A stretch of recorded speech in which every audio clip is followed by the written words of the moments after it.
दादी जी की अनुभव गाथा। आज हम सुनेंगे राजयोगिनी दादी प्रकाशमणि जी के प्रति राजयोगिनी दादी जानकी जी स्नेह और सम्मान भरे उद्गार इस प्रकार व्यक्त करती हैं। दादी जी बड़े विशाल दिल वाली, रहम दिल और स्नेह की सागर थी।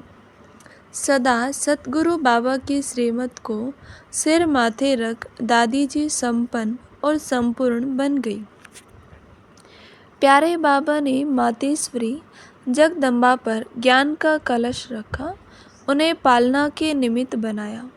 जब बाबा अव्यक्त हुए तो दीदी मनमोहिनी और दादी जी को निमित्त बनाया। दीदी अव्यक्त हुई तो दादी ने सब पार्ट बजाया। बाबा ने दादी को मीठा नाम दिया कुमार का। यह बाबा का प्यारा नाम था। आज दादी जय जगजननी सब दुख हरनी बन गई है। जैसे बाबा ने किया वैसे दादी ने किया। कैसे किया यह क्वेश्चन नहीं, हम भी कर सकते हैं। करना है तो अब करना है, कल पर नहीं रखना। वाह दादी वाह, वाह बाबा वाह, वाह हम सबका भाग्य वाह। हम सब ने दादी को आंखों से देखा है, बुद्धि से समझा है, दिल से अनुभव किया है। अब जी चाहता है कि हम भी दादी जैसा बन जाए। दादी सदा ही सच्ची मीठी कुमारी रही, अति पवित्र कुमारी। दादी को कुछ भी बोलना नहीं पड़ा। एक सेकंड में देह सहित सबसे नष्टो मोहा बन गई। हम बाबा के थे, हैं, फिर भी होंगे, यह निश्चय करने में कोई टाइम नहीं दिया, जिस कारण फाउंडेशन मजबूत रहा। दादी को मुन्नी मम्मा कहते थे। छोटी में उम्र में छोटी थी पर पालना सबकी बड़ी अच्छी करती थी। सन 1977 में जब दादी लंदन आई तो सबको ऐसे अनुभव हुआ जैसे कि बाबा आया है। उस समय 70-80 भाई बहनें थे। दादी ने कहा ये सब पूर्व जन्म के भारतवासी थे, सेवा अर्थ यहाँ जन्म लिया है। मैंने आंखों से देखा। दादी का स्वयं में विश्वास बहुत था।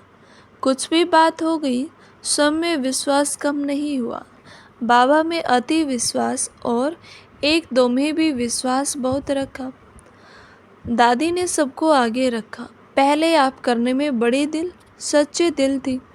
कराची में जो ऑफिस थी उसमें मम्मा बैठती थी। उस समय बाबा विश्व सेवा का डायरेक्शन दादी को देता था। झाड़ और गोले का चित्र बना तो दादी को बाबा ने कहा यह फलानी फलानी यूनिवर्सिटी में जाने चाहिए। बाबा ने जो डायरेक्शन दिया दादी ने उसे फौरन अमल में लाया। जो सेवा का इशारा मिला उसमें दादी ने कुछ भी सोचा नहीं, तुरंत किया।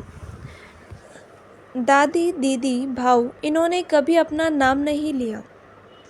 सदा इन्हों के मुख से निकला बाबा ने करा दिया।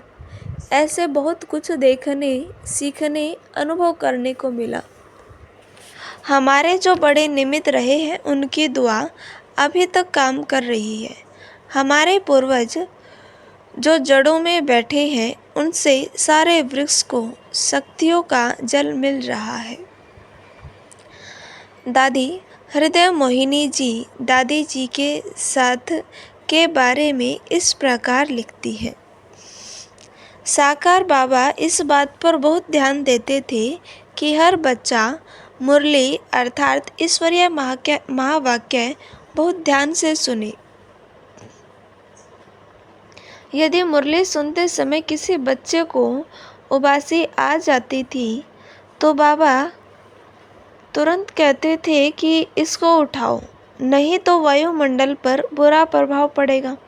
बाबा मिसाल देते थे कि जैसे सीप पर जल की बूंद गिरती है तो मोती बन जाती है, इसी प्रकार आपकी बुद्धि पर भी ये ज्ञान अमृत की बूंदें पड़ रही है। एक एक बूंद ज्ञान मोती का रूप धारण करती जा रही है। अतः हमारे में इतने मोती बाबा डालते हैं, भरपूर करते हैं मोतियों से, तो हमारा इतना ध्यान होना चाहिए। बाबा के सामने मुरली सुनने बैठे बच्चों में से यदि किसी ने बाबा की मधुर शिक्षाएं सुनकर चेहरे द्वारा प्रतिक्रिया प्रकट नहीं की तो बाबा कहते थे, ये कौन बुद्धि सामने बैठा है। इतना ध्यान बाबा बच्चों पर देते थे। बाबा का प्यार भी भरपूर था तो शिक्षाएं भी भरपूर देते थे। मान लो किसी बच्चे ने कोई गलती कर दी तो बाबा उसे व्यक्तिगत रूप से बुलाकर गलती नहीं सुनाते थे, मुरली में ही सब सुना देते थे कि महारथी बच्चे भी ऐसे ऐसे करते हैं। बाबा के पास रिपोर्ट आती है, गलती करने वाला तो समझ जाता था कि यह बात मुरली में मेरे लिए आई है।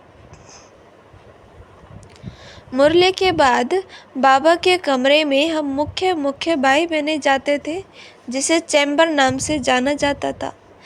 बाबा अपनी गद्दी पर विष्णु मुआफिक लेट से जाते थे और हम सभी बच्चे पास पास बैठ जाते थे।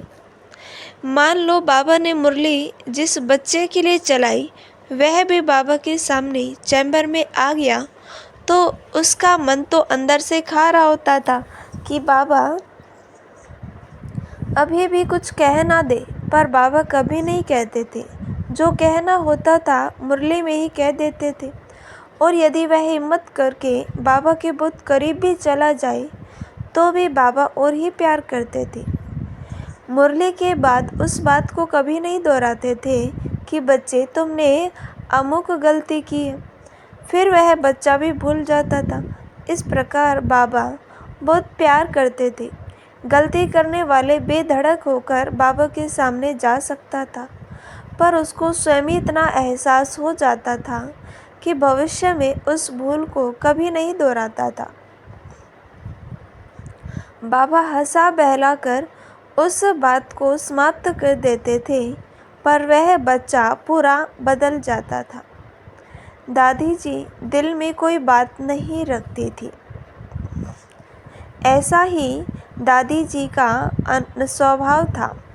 यदि किसी छोटी बहन ने दादी जी को सुनाया कि आज मुझे बहुत रोना आया, फीलिंग आई, आदि आदि, तो दादी कभी भी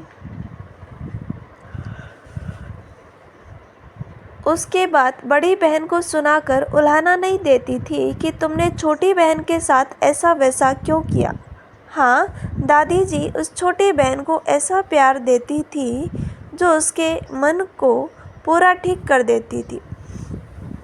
पर बड़ी बहन को बुलाए फिर कहे तुमसे छोटी बहन नाराज़ है, क्या करती हो?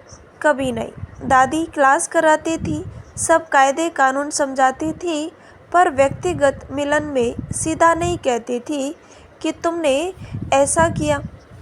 इस प्रकार दादी भी दिल में कुछ नहीं रखती थी, क्योंकि दिल में कोई भी बात घर कर जाए तो खुशी गुम हो जाती है। बाबा ने कहा, जीवन भले जाए पर खुशी न जाए। तो ये थी दादी की विशेषता, जो ब्रह्मा बाबा में भी विशेषता थी, वही ब्रह्मा बाप समान फॉलो फादर दादी बनी। तो आगे हम और भी अनुभव दादी के सुनेंगे, तो इसके लिए इस चैनल को सब्सक्राइब करें। बहुत ही अच्छे अनुभव सुनने के लिए इस वीडियो को लाइक करें, शेयर करें। ओम शांति।